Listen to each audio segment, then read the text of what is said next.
और उस भाव के साथ उन अमूल्य सुझावों को उसके साथ जोड़ने की प्रक्रिया का हिस्सा कहां पे बनाया जा सकता है। समिति ने इसके लिए अलग अलग फोरम के साथ चर्चा की।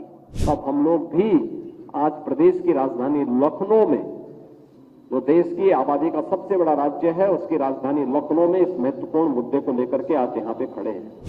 और स्थिरता का दौर गुजरे, फिर से वापस आए, इस प्रकार का कोई नहीं चाहता। और इसी भाव के साथ यह कार्यक्रम आज प्रारंभ हुआ है।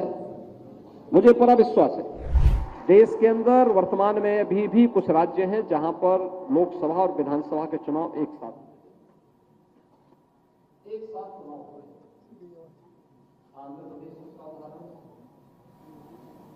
उड़ीसा उसका उदाहरण है, अरुणाचल प्रदेश उसका उदाहरण है, और सिक्किम भी उसी तर्ज पर आगे है। अन्य राज्यों के लिए भी उस प्रकार की एक व्यवस्था बनाना लोकसभा चुनाव के साथ राज्य विधानसभाओं के चुनावों को संपन्न करना है। इन्हीं भावों के साथ जनता जनार्दन के सुझावों को देश की राजनीति की स्थिरता की दृष्टि से इस पे व्यापक चर्चा संसद में होगी, विधानमंडलों में होगी। और उस भाव के साथ उन अमूल्य सुझावों को उसके साथ जोड़ने की प्रक्रिया का हिस्सा कहां पे बनाया जा सकता है। समिति ने इसके लिए अलग अलग फोरम के साथ चर्चा की, अलग अलग मुद्दों पे चर्चा की। अनेक महत्वपूर्ण सुझाव उन्होंने इस संबंध में दिए हैं और उन सभी सुझावों को लेकर के आज जब देश के अंदर एक वातावरण बन रहा है, तब हम लोग भी आज प्रदेश की राजधानी लखनऊ में, जो देश की आबादी का सबसे बड़ा राज्य है, उसकी राजधानी लखनऊ में इस महत्वपूर्ण मुद्दे को लेकर के आज यहां पे खड़े हैं कि इस देश के अंदर व्यापक हित में विकसित भारत की परिकल्पना को साकार करने के लिए वन नेशन वन इलेक्शन के इस भाव को अब मूर्त रूप देने का समय आ गया है। जब आज उसकी प्रक्रिया आगे बढ़ेगी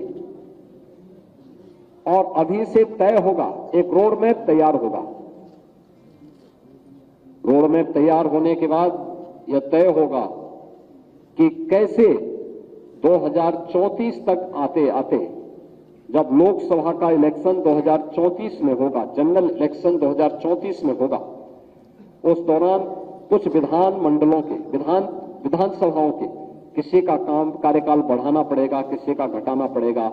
और उस भाव के साथ एक साथ पूरे देश के अंदर वन नेशन वन इलेक्शन मूर्त रूप ले सके, उसके लिए एक व्यापक जनमत को जागरूक करने के लिए हम सब आज यहां पर एकत्र हुए हैं।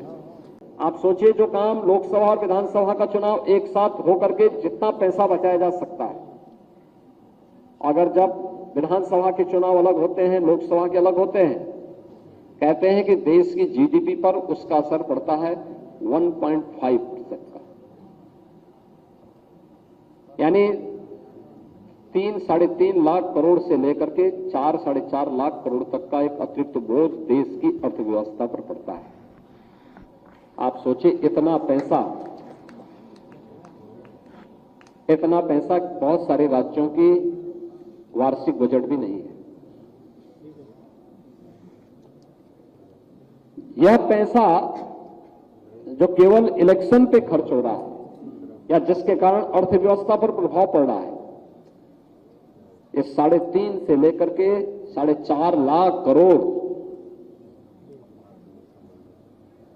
की धनराशि जो चुनाव पे खर्च होता है या जिसके कारण विकास बाधित होता है और अर्थव्यवस्था प्रभावित होती है, अगर यह अर्थव्यवस्था का हिस्सा बना रहे, विकास के कार्य सुचारू रूप से आगे बढ़ेंगे, तो अर्थव्यवस्था को सुदृढ़ करने में कोई कठिनाई नहीं, वो तेजी के साथ आगे बढ़ेगी।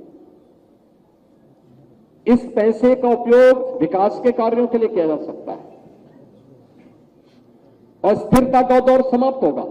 याद रखना, इन मुद्दों पर वे लोग प्रखरता के साथ सामने आ सकते हैं जिनके लिए राष्ट्र प्रथम है,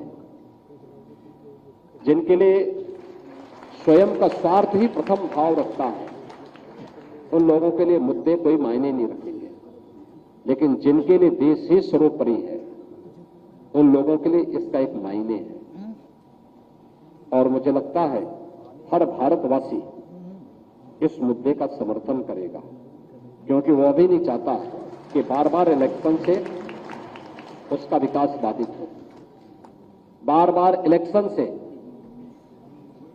लोक कल्याणकारी योजनाएं बाधित हो और स्थिरता का दौर गुजरे, फिर से वापस आए, इस प्रकार का कोई नहीं चाहता।